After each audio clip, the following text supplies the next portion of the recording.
Did you catch this in Wreck-It Ralph? Movie trailers are renowned for using footage that is deceptive, out of context, or doesn't even feature in the actual movie. Wreck-It Ralph is no different, of course. You will notice Ralph hiding behind one rock in Hero's Duty without any armor, an unidentified soldier shouting at Ralph, and Ralph weirdly riding Sergeant Calhoun's cruiser to Diet Cola Mountain while being chased by cybugs are just a few of the dialogue and scenes that seem to have been specifically written for the original trailer. Did you catch this in Cloudy with a Chance of Meatballs? Mr. T is always there, even if you can't see him on TV. The actor who voices Earl makes several references to the fictional B.A. Baracus throughout the film. Earl leaves a T-shaped hole behind when he dives through a tortilla chip. Earl's hair is also the opposite of Mr. T's. In other words, Earl has hair all over his head except for the area where Mr. T has a mohawk. Did you catch this in Wreck-It Ralph? If Fix-It Felix Jr. seems oddly familiar to you, there's a valid reason for that. The game is a pale imitation of Donkey Kong, with Wreck-It Ralph and Fix-It Felix Jr. becoming the direct contemporaries of the titular gorilla and Mario/Jumpman. Other similarities between the two games include the hero being a handyman of some sort. These similarities even apply to the game cabinet artwork and design. Did you catch these Aladdin references in Disney's The Princess and the Frog? First, in the opening scene, you can see AL's magic carpet being dust-beaten against a window ledge. Later, a man in Arabian-style garb dances with a woman dressed as Jasmine at a fancy masquerade ball. Finally, during Mama Odie's song, a split-second gag involves the genie's lamp being thrown across the screen. These references all allude to the fact that co-workers John Musker and Ron Clements actually worked together on both movies. Did you catch this reference in Shrek 2? In the police montage, the camera follows a white Bronco. This is a direct callback to the infamous 1994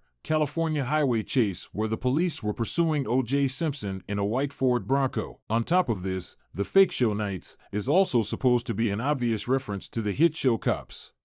Did you catch this reference to the original Toy Story in Toy Story 2? Woody accuses Jessie of turning on the TV and Jessie ends up fighting him. Eventually, she overpowers him by putting a foot on his back and pulling his arms back, which is actually the exact same position that Woody ended up with when he fought with Buzz Lightyear underneath Andy's car at the gas station in Toy Story. Did you notice this Mortal Kombat reference in Wreck-It Ralph? The character Cyborg is obviously heavily inspired by Mortal Kombat's Kano and shares many physical traits with him, such as his robotic eye. However, the similarities don't stop there. Cyborg actually performs Kano's famous fatality on the zombie during the bad guys' meeting. Did you catch this reference to Frozen in Moana? When Maui finally gets his hook back, he tries to shapeshift and ends up turning into various different animals. One of these animals that you can see for a split second is actually a reindeer, and keen viewers will notice that this is actually Sven the reindeer from Frozen.